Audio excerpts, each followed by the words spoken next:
Scenes may not be suitable for very young audiences. Parental guidance is recommended. Ang programang ito ay naglalabas ng sensitibong eksena at impormasyon.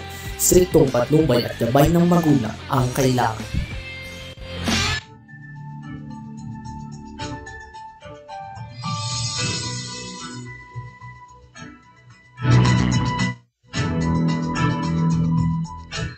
Okay, wala naman dito ang mukha.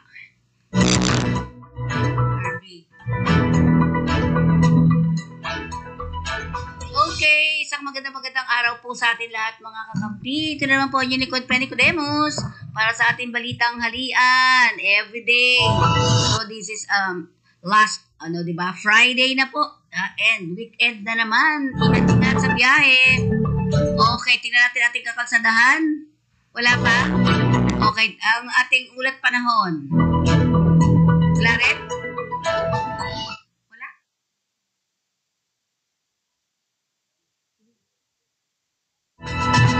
Mamaya pa?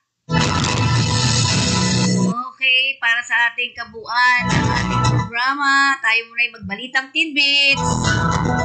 Balitang tidbits! Nagpataw si US President Donald Trump na sa Pilipinas ng 20% na tarifa sa lahat ng produktong galing sa Pilipinas simula sa Agosto 1, August 1, kasabay ng pagbabanta na magdaragdag ng iba pang buwis kapag gaganti ang Pilipinas sa katulad na aksyon. Ito ang nakasaad sa liham ni Trump kay Pangulong Ferdinand Marcos Jr. na may petsang Hulyo 9 kasabay ng iba pang abiso ipinadala ng White House sa 6 pang ibang bansa. Base pa sa liham ni Trump kay Marcos, ganito: if for any reason you decide to raise your tariff, then whatever the number you choose to raise them by will be added unto the 20%. That's we charge based form. Ito po ang base po sa liham ni Trump kay Marcos. Dahil dito kaya nagtungo na naman sa Estados Unidos o magtutungo sa Estados Unidos susunod na linggo sina Special Assistant to the President for Investment and Economic Affairs Secretary Frederick Go at iba pang economic advisors ng administrasyon para makipagpulong sa kanilang counterpart tungkol sa naturang tariff. Nagkaisa at nanawagan ng mga lisensyadong online gaming operators na mahigpit na pagtutol sa isinusulong na total ban ng online gaming sa bansa. Sa isang pahayag, naninindigan ang mga ito kasama ang PAGCOR at mga mambabatas sa pagsasabing hindi ang total ban sa online gaming ang solusyon sa problema, kundi ang paglikha ng mas mahigpit at matalinong regulasyon upang masiguro ang kaligtasan ng mga Pilipinong manlalaro at mapanatili ang pag-usbong ng ekonomiya ng ating bansa. Samantalang nagbabala rin sila na ang ganap na pagbabawal sa online gaming ay hindi magiging epektibo sa pagpigil sa mga Pilipino sa paglalaro, bagkos ay lalo lamang nitong itutulak ang milyong-milyong Pilipino sa black market at higit pang mamamayagpag ang illegal operators. Tama. Habang papalapit ng halalan sa bagong speaker ng 28th Congress, ay lumalakas ang panawagan mula sa mga mambabatas na si Cebu 5th District Representative Duke Prasco na ang dapat mamuno sa mababang kapulungan. Isang leader na may paninindigan, kakayahan, ay may tunay na malasakit sa bayan. Ang kongreso na dating tinaguriang House of the People ay isa na ngayong House that divides the nation and its people. Sa halip nila na pagkakaisa, nagtutulak ng bangayan. Inuuna ang pansariling interes at kapangyarihan. Si Prasco, nasa kanyang huling termino na bilang kinatawan ay may 18 taong ng karanasan sa serbisyo publiko. Mula sa pagiging alkalde, vice-alkalde hanggang sa maging mambabatas ito. Iinisyoso naman ni Palace Press Officer Atty. Claire Castro na itinilaga ni Pangulong Marcos si Dave Gomez bilang bagong Presidential Communication Office Secretary. Kasabay naman ito itinalaga rin ni Pangulo si Atty. Sharon Garin na isa ring Certified Public Accountant bilang bagong kalihim ng Department of Energy. Ang sabi nga ni Atty. Castro, ito sabi we are pleased to announce that President Ferdinand R. Marcos Jr. has appointed Mr. Dave Gomez as a Secretary of the Presidential Communication Office and Atty. Sharon Garin as Secretary of the Department of Energy. Yan ang banggit ni Atty. Castro. Samantala, nagpaabot ng pakikiramay si Pangulong Ferdinand Marcos Jr. kay US President Donald Trump at sa mamamayan ng Amerika dahil sa nangyaring matinding pagbaha sa Texas. Sa pahayag ng Pangulo, sinabi dito na alam ng Pilipinas ang mga hamon sa pagbangon matapos ang kalamidad at pagdadalamhati ng mga pamilyang nawalan ng kanilang mga mahal sa buhay. Sa pahayag ng Pangulo, we stand with the United States in prayer and solidarity during this difficult time. Yan ang pahayag ng ating Pangulo. Yan ang kabuuan ng ating balitang tidbits. Meron ba tayong mga sa labas, RB? Okay. Ang mga aasahan nating mga balita, Gamers Coalition na nawagan ng pagkakaisa, suporta sa mga akmang reforma. Sako naman ng mga butong na recover sa Taal Lake. 3 nasawing Pinoy sa Houthi attack kinumpirma ayon sa DMW. 3 LPA sa loob at labas ng bansa ng PAR binabantayan. Inuman nilatrat naman ng tandem, isa patay. DPWH, MMDA, winarningan paghukay sa Maynila bawal na ayon kay Isko. Ay tama yan. LTO inilunsad online renewal ng driver's license. Mayor Joy, pinirmahan implementasyon ng blended learning sa public, elementary at high school. Yan ang aasahan nating mga news dito sa ating balitang halian. Okay, sa Kakampi Online. Share and likes lang po ninyo ang ating programa at para makatulong tayo sa ating mga groups. Okay, magpaalala muna tayo, RB, o meron na tayong news sa Yan. Okay, weather update muna tayo. Tingnan natin ngayong July 11.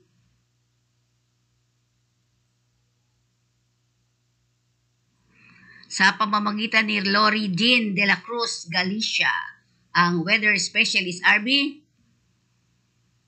Magandang umaga, Pilipinas. Narito ang latest sa lagay ng ating panahon.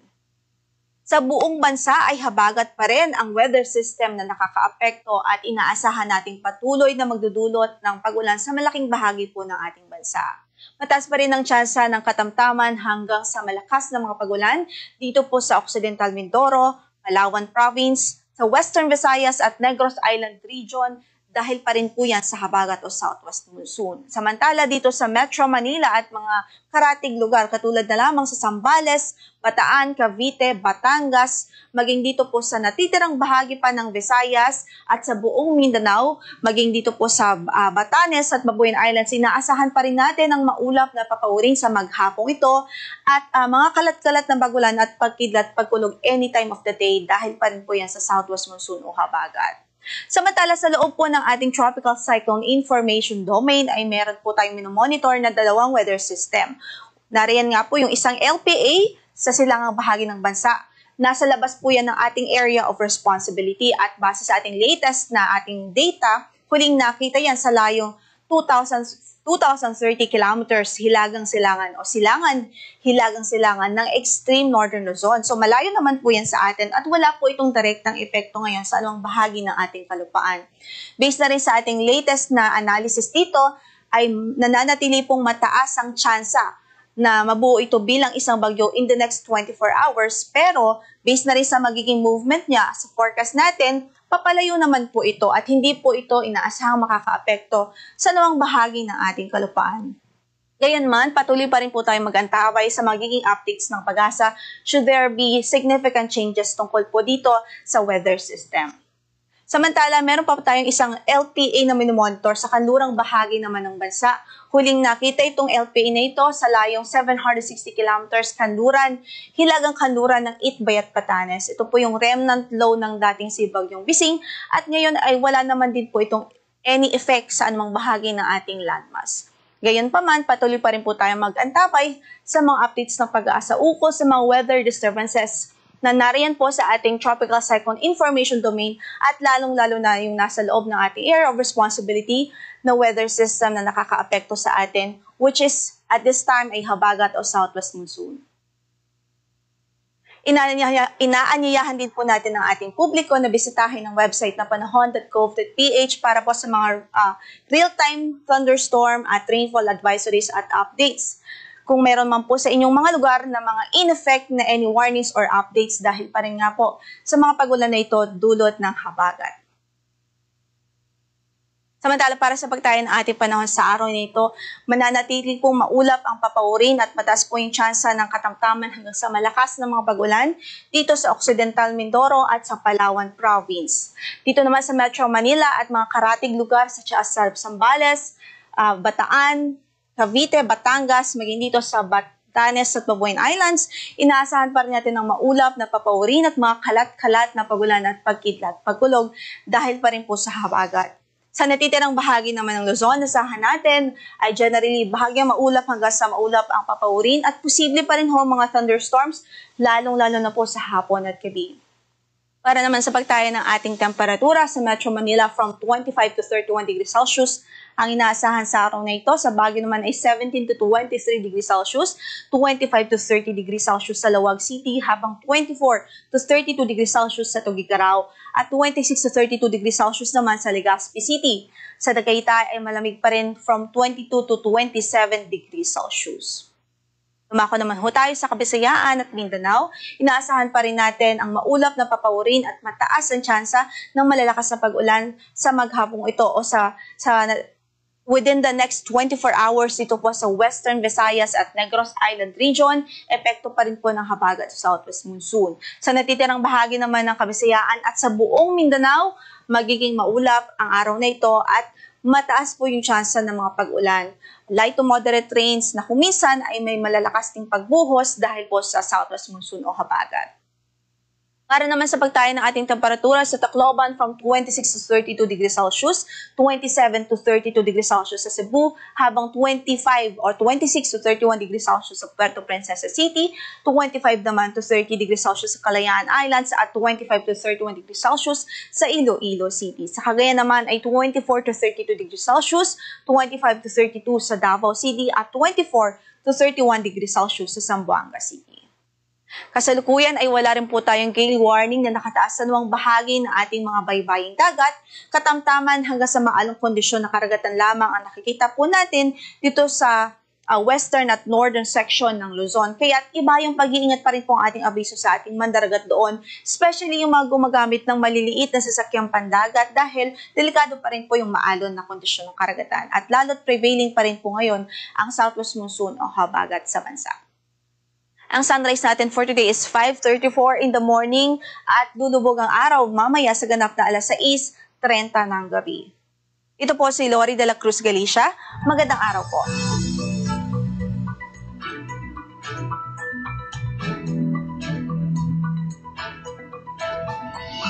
Okay, balik tayo sa ating programa at antabayanan niyo na po ating mga reports.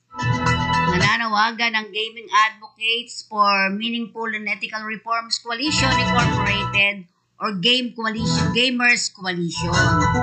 Sa mga kasapi nito at mga mamamayan na magkaisa at suportahan ang mga makabuluhang inisyatibong reforma bilang tugon sa mga suliranin kaugnay sa electronic gaming industry na sumasailalim ngayon sa masusing pagsusuri. Ang Gamers Coalition ay grupo ng mga kasapi sa naturang industriya na nagsusulong ng akmang makatwiran, moral at mabisang mga reforma sa electronic gaming industry. Yan ang sinabi ni Jay Carrizo na namumuno nito na ang Gamers Coalition ay kumakatig sa mga panukalang reformang batas na nakabatay sa tama, scientific at makabuluhang pagkilala sa totoo at hindi isinasaisang tabi ang katotohanang ang tunay na kalaban ay ang illegal na sugal. Nitong nakaraang Martes, nagbabala ang PAGCOR na ang higit na mahusay na legal framework ng reforma ay hindi ang pagbura sa industriya, kundi ang mga hakbang na magtatama sa mga mali nito na sa dulo ay siyang magpapatunay sa tagumpay at mahalagang silbi ng industriya. Samantala naman, sa gitna ng mga panawagang burahin na ang internet gaming, sinabi ni PAGCOR Chairman Alejandro na ang higit na akma at mabisang remedyo sa mga suliraning kaugnay ng internet gaming ay ang mga makatwirang hakbang na tutugon sa mga problema at hindi ang pagbura sa buong industriya, kasama ang mga sektor nito na mapapatunayan ng produktibo ay may silbi. Samantalang binigyan diin ni Tenko na bagamat kailangan ng mahusay na mga harang sa ilang sektor ng industriya, hindi naman dapat at burahin ang kabuuan nito. Alam ba ninyo, ayon kay Carrizo na isang espesyalista sa mga panuntunan ng industriya, naniniwala ang Gamers Coalition na ang gaming ay maaaring pagmulan ng mga innovation, trabaho at positibong pagsulong ng pamayanan kung ito'y nakaugat sa integridad, transparency at accountability o pananagutan. Naiiba ang karakter ng industriya ng sugal at kapag sobra itong hinigpitan, nagiging underground. Ito ay umusbong ang maraming iligal na sugal gaya ng nangyari kamakailan sa Netherlands. Yan ang paliwanag ni Carrizo mula sa isang report. Sa Netherlands, pinatawan ng pamahalaan ng mababang hangganan.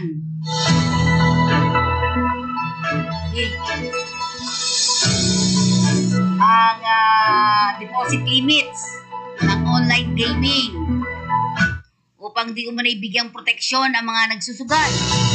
Ngunit sa halip na matugunan na ang problema, naging underground ang mga ito.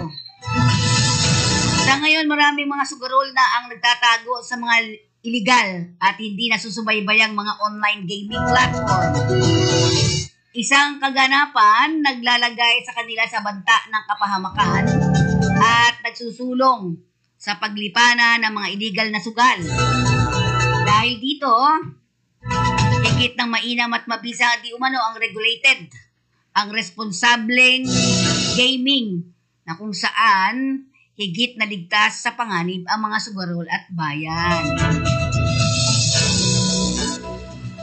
Ayon pa sa online gaming, huwag nating kalimutan na kaya ginawang legal ang online gaming ay upang mabawasan ang illegal na sugal at hindi ang kabaligtaran. Ayon sa pahayag, sa ngayon ilang panukalang batas na ang naihain sa ating Kongreso laban sa online gaming at mga kasino, ngunit hindi nagkakaisa ang mga mambabatas kung paano akmang tutugunan ang problema. Ang ilan ay nagsusulong ng mga regulasyon, reforma at mga ilan naman ay nagnanais na burahin ang buong industriya. Hindi nga naman maganda. Puntahan natin ang Taal Lake. Ayon dito sa ating balita, formal nang sinmulan ng PCG ang pagsisid sa Taal Lake kung saan sinasabing itinapon ang mga missing sabungeros. Sa isinagawang search and retrieval operation kahapon ay isang sako ng naglalaman ng tila mga buto ang nakuha. Ayon kay Police Colonel Giovanni Emerick Cibalo, Provincial Director ng Batangas Police, sa panayam ng ABS-CBN News, ang sako ay nadiskubring may 10 metro mula sa dalampasigan. Hindi pa na makumpirma kung ito ay buto ng tao. Agad naman itong isi-turn over sa scene of the crime operatives o SOCO para isa-ilalim ito sa forensic examination. Una rito, madaling araw pa lamang kahapon ay dinala na ng PCG ang mga kagamitan sa search and retrieval operation. Ibinaba ang mga naturang equipment sa Coast Guard substation dakong alas 2 ng madaling araw at inilipat sa Fishport na magsisilbing staging area. Kabilang dito ang mga diving suit at fins, oxygen tanks, cadaver bags, first aid kit, life rings, rigid hull, inflatable boats at rubber boats.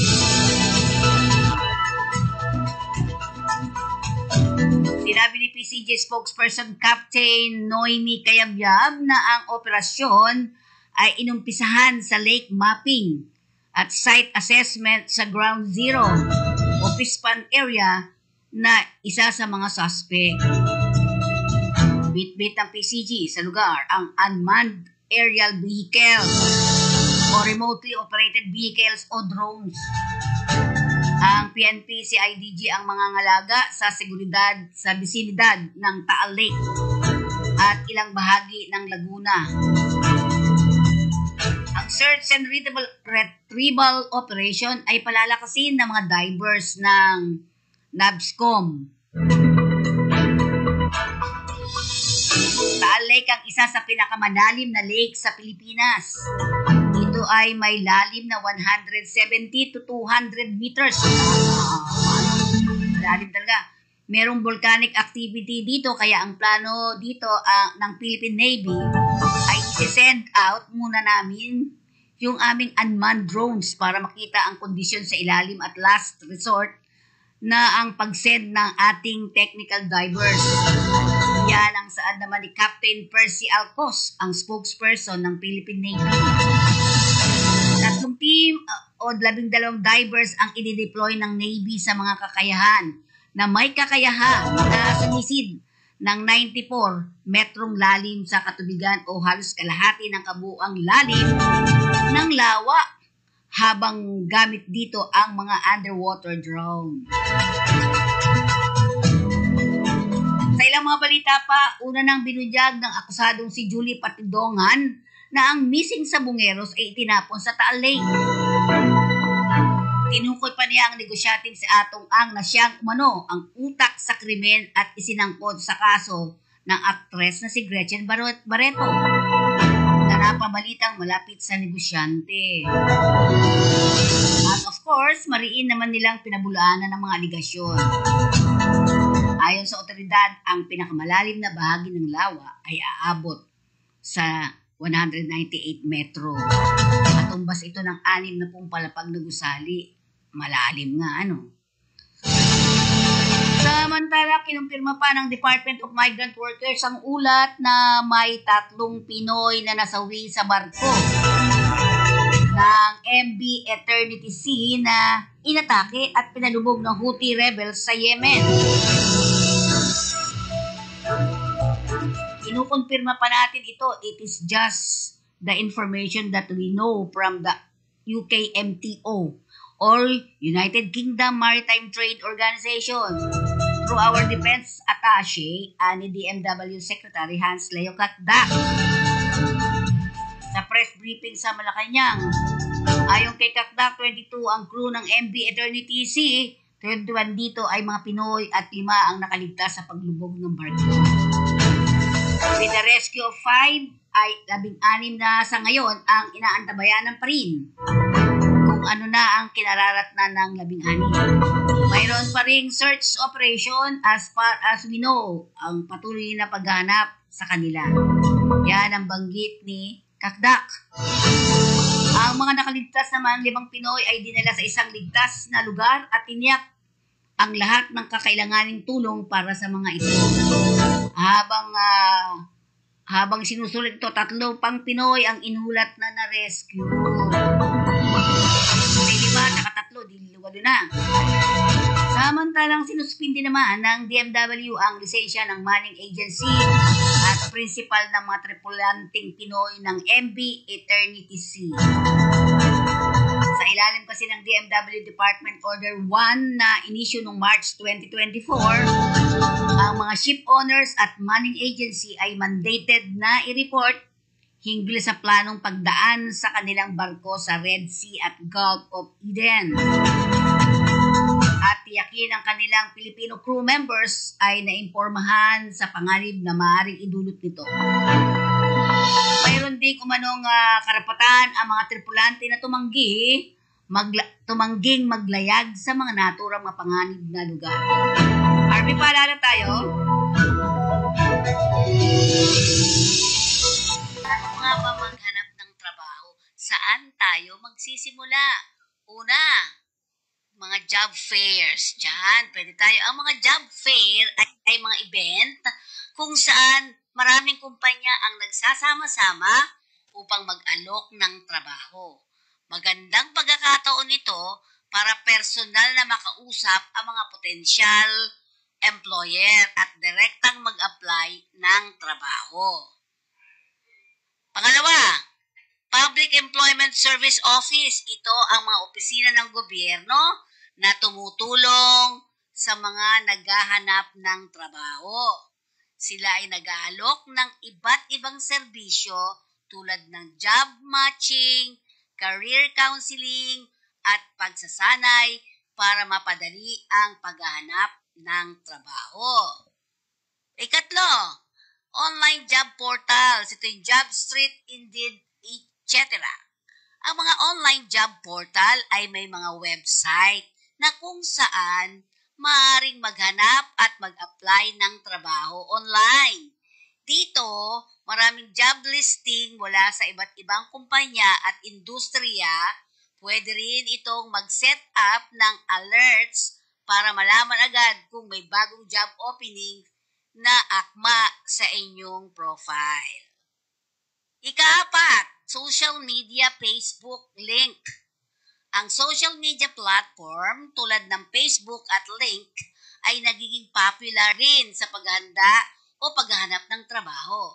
Sa Link, maaari kang makipag-network sa mga professional at maghanap ng mga job posting sa Facebook.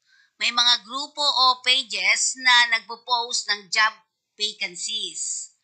Ang mga nabanggit na paraan ay makakatulong po sa inyo na mas madali at mas mabilis na makahanap ng trabaho.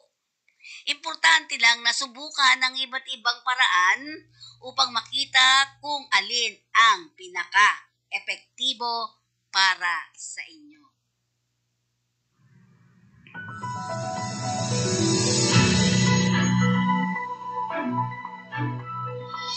Samantala, patuloy na binabantayan ng Pag-asa ang 3 low pressure areas na nasa loob ng labas ng PAR o Philippine Area of Responsibility. Ngayong alas 8 ng umaga kahapon, ang LPA na namataan sa loob ng PAR ay mababaw ang tsansang maging bagyo sa susunod na 24 oras. Ito ay naitala sa layong 790 kilometers hilagang silangan ng Itbayat, Batanes. Ang ikalawang LPA ay nasa labas ng PAR pero may bahagyang potensyal na maging isang bagyo sa susunod na 24 oras. Ito ay remnant o nalalabing bahagi ng bagyong Bising na huling namataan sa layong 475 hilagang kanluran ng Itbayat. Ang isa pang LPA na nasa labas din ng PAR ay walang tsansang maging bagyo sa susunod na 24 oras. Huli itong nakitang sa layong 2,070 kilometers silangan ng extreme northern Luzon. Ayon sa Pag-asa, ang habagat ang nagdudulot ng patuloy na pag-ulan sa iba't ibang bahagi ng ating bansa. Samantala, patay ang isang 25 taong gulang na lalaki habang sugatan ang dalawa iba pang ng makaraang pagbabarilin ng riding in tandem ang isang grupo na nag-iinuman sa Makati City kahapon ng madaling araw. Tama ng bala sa ulo ang ikinasawi ni alias John habang tama sa binti ang tinamo ni alias Jerick, 34 years old, at braso naman si alias Benedict, 47 years old. Naganap ang insidente 1:08 ng madaling araw kahapon sa panukulukan ng Taylo at McKinley Street sa barangay Pio del Pilar, Makati. Sa investigasyon ng Makati City Police Station, nagiinuman ang mga biktima sa lugar nang biglang lumutang ang magkaangkas na suspect. Ito ay nilapitan ng mga suspect ang mga nagiinuman at agad na pinaputukan ang mga biktima sa katumakas sa direksyon ng northbound Osmeña Highway. Subalit sa kwento ng live-in partner ni alias John, napadaan lamang sila sa inuman nang biglang dumating ang mga suspect at paputukan ang tatlo. Patuloy namang iniimbestigahan sa krimen o patuloy pang iniimbestigahan ang naturang krimen habang naniniwala ang pulis sa posibleng kilala ng mga biktima ang suspect. Samantalang mahigpit nang ipinagbabawal ni Manila Mayor Francisco Isko Moreno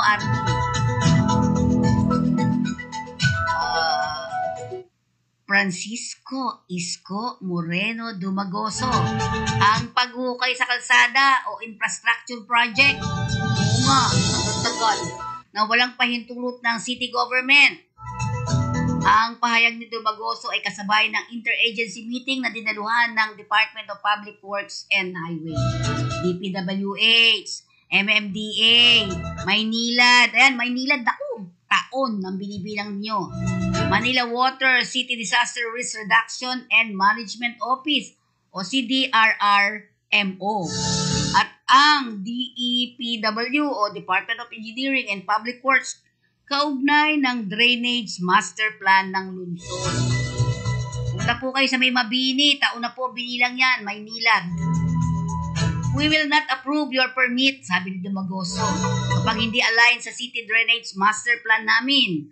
May mga kontraktor kayo na tamad, pati manhole na aspalto. Yan sabi ni Dumagoso. Ayon kay Dumagoso, ang mga hukay sa iba't ibang lugar sa Maynila ang naging dahilan ng pagbaha at pagbara ng mga drainage. Totoo yung sinasabi ni Mayor. Nung wala kayong pinakialaman dyan, MMDA at DPWH nung araw, walang baha dyan. Kahit nagtag-ulan noon, may ginagawa kayo sa dagat, sa pipe namin, nagbaha na, dagdag pa ng alkalde. Samantala, good news ba ito sa inyo? Tingnan natin. Mas magiging madali na ang pagre-renew ng lisensya ng mga motorista sa bagong inulunsad na online driver's license renewal system ng LTO. Ito ang bagit kahapon. Inulunsad din na DOTR Secretary Vince Dizon at DICT Sec Henry Aguda ang bagong sistema na bahagi pa rin ng digital transformation sa mga proseso at transaksyon ng gobyerno.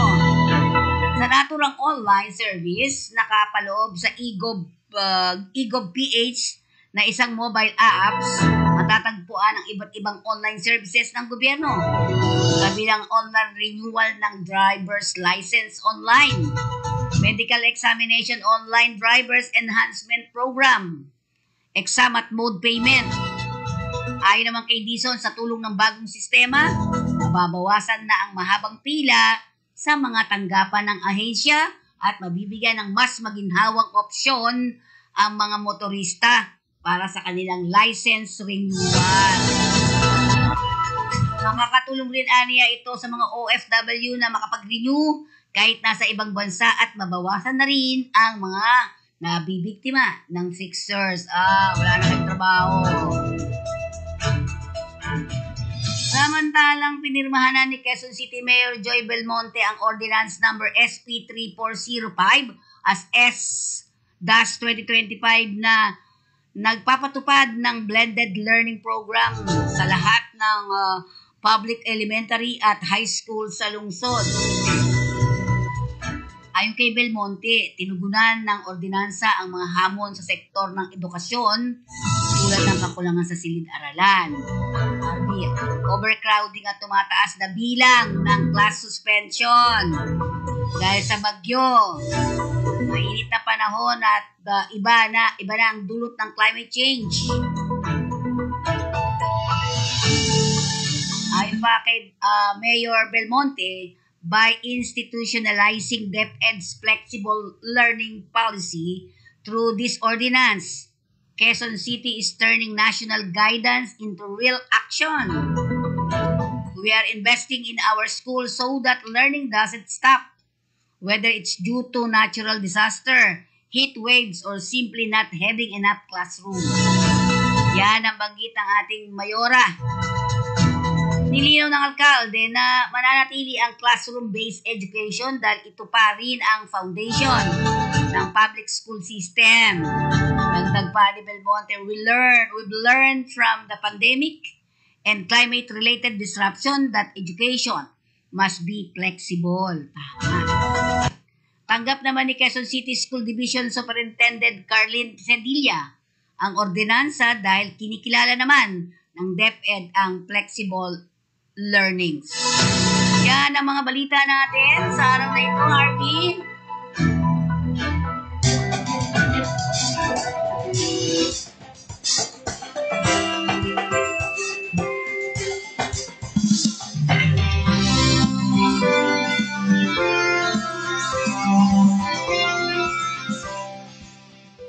Ngayong hapon, binibigyan natin ng parangal ang ating makukulay na float at festival performances noong nakaraang araw ng kalayaan. Dahil ang bagong Pilipinas ay hindi lang tungkol sa pagsulong. Ito rin ay ang pag-aalala at pagbibigay halaga sa ating pinanggalingan. Your creativity, your passion, the spirit that brings depth and meaning to who we are as a nation. Kaya't saludo ako sa inyong lahat.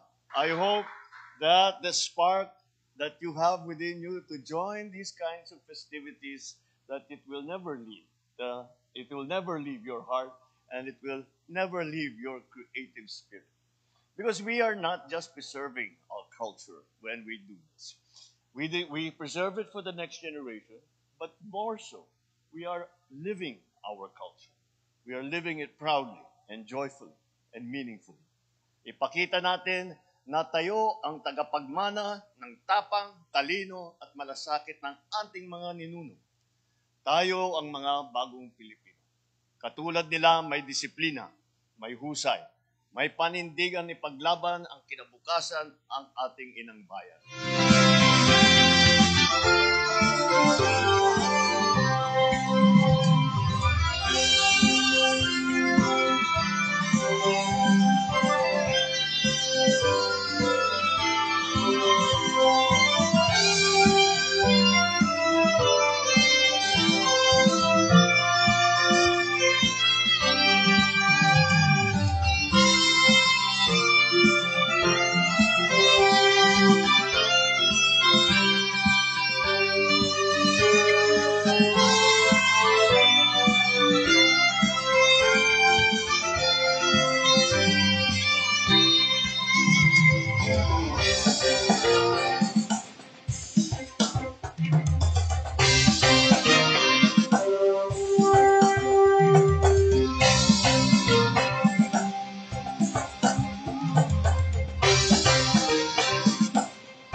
congratulations sa mga nanalo, sa mga Uy, tayo rin po.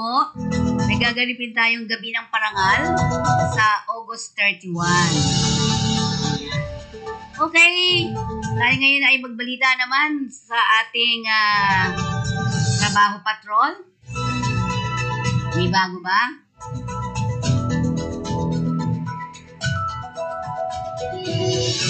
Okay, trabaho patrol tayo. Ayan ang Studio 85. Kailangan po nila ng mga trabador sa SSW. Building cleaners na po, bound for Japan. Ang Studio 85 ay nangangailangan ng mga trabador. Ayan, papuntang Japan. Next. Ayan po ang mga kailangan. Tingnan nyo po. Picturean nyo na lang.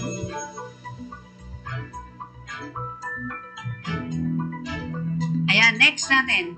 Yan po mga qualification ha.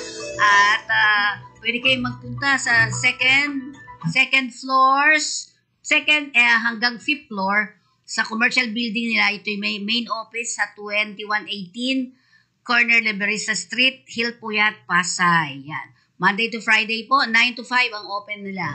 Sa mga walk-in, pwede po kayo. You are all welcome. Basta kompleto yung mga papers ninyo na ipinakita namin kanina. Okay, next. Ang Peridot ay nangangailangan sa New Zealand. Ito yung mga job opportunities sa New Zealand. Ayan po mga kailangan nila. Machine operators, they need 30.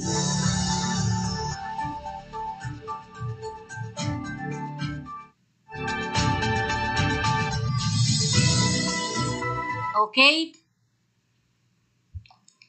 Send your resume to peridupor@gmail.com or recruitment@peridointernational.com. Yan, mga qualified applicants will be contacted. To sa mga previous applicant, need not apply again. Yun po ha. Next natin.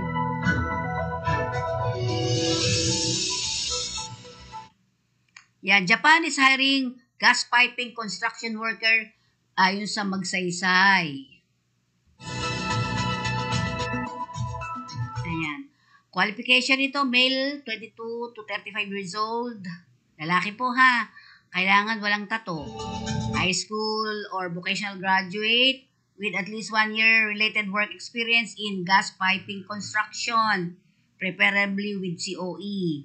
Able to communicate in English and must be willing to take Japanese language training after selection.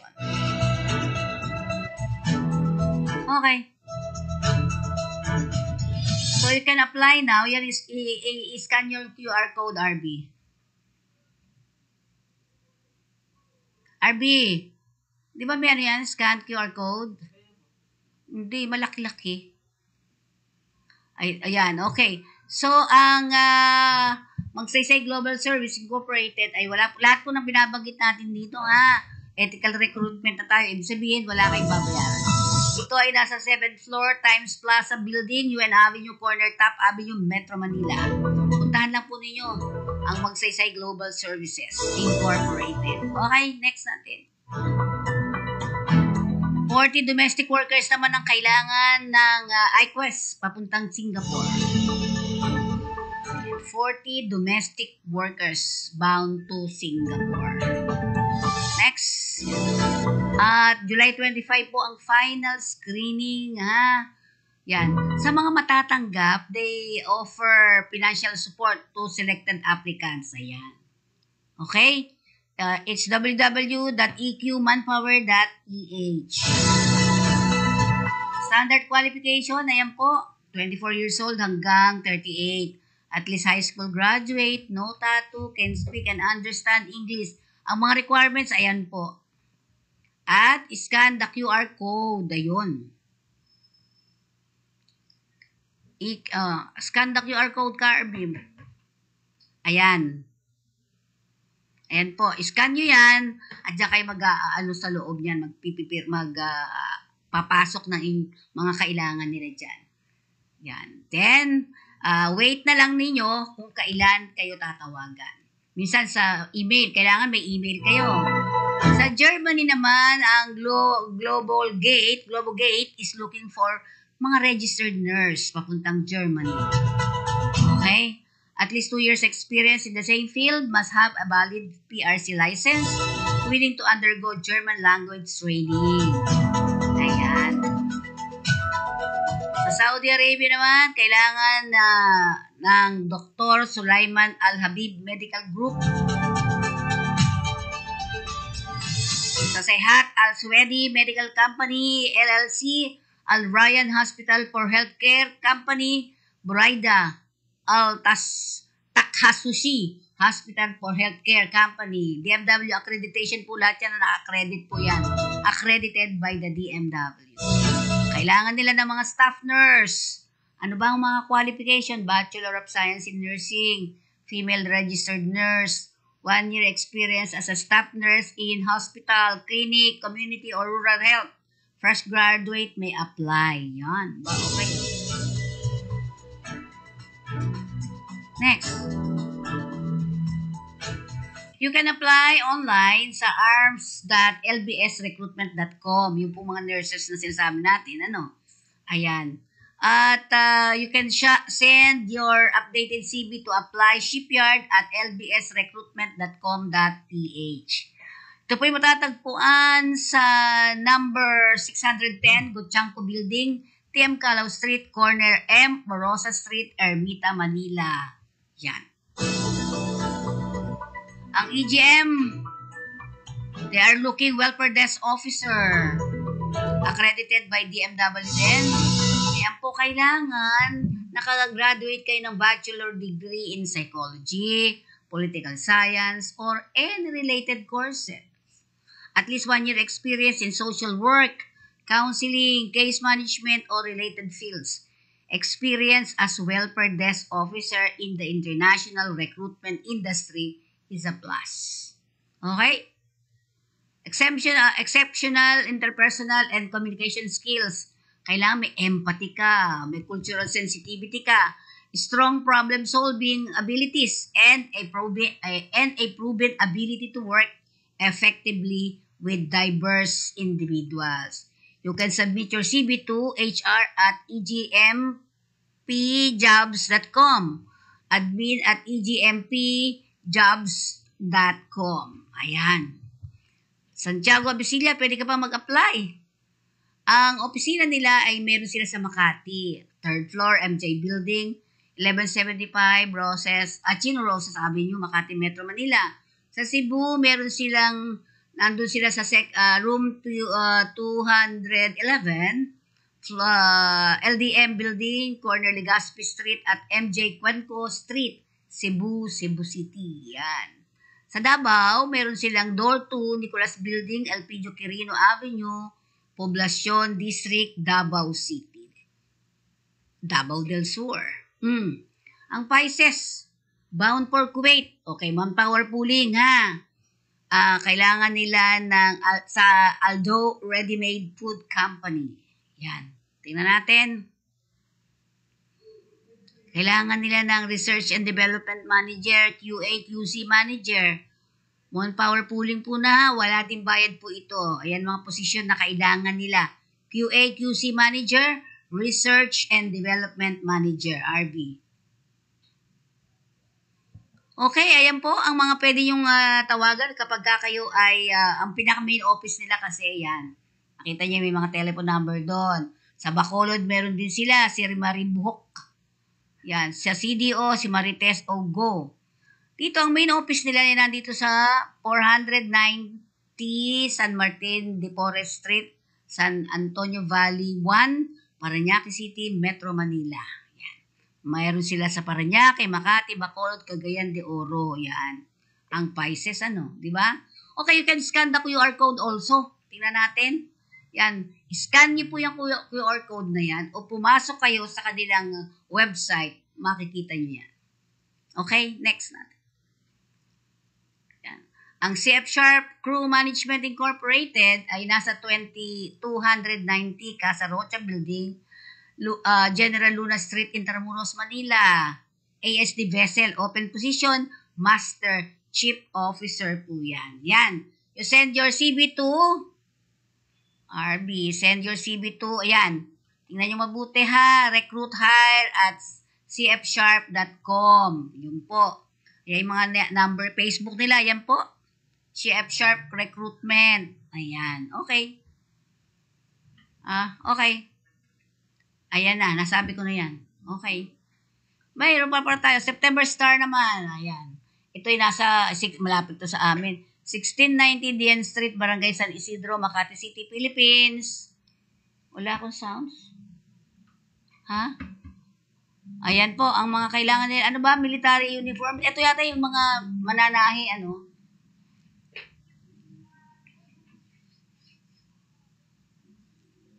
Okay.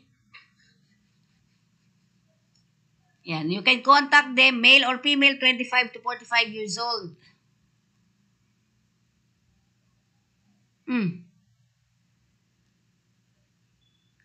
Ayan. Submit your CV to screcruitment.ksa@yahoo.com. Okay. Yan po ang mga balita natin. Arvin, patula akong sounds dito. Music. Okay. Baka dyan sa'yo. Okay. Yan po ang ating mga balita dito sa ating Kakampi Online. Muli po, ito ang inyong lingkod, Felix Remus. Mag-ingat po sa pagta-travel pa uwi sa inyong mga bahay-bahay ngayon. Medyo maulan kapag kahapon. No? So, marami pong salamat sa panonood sa ating Balitang Halian. Handog sa inyo ng Kakampi Online. Thank you very much.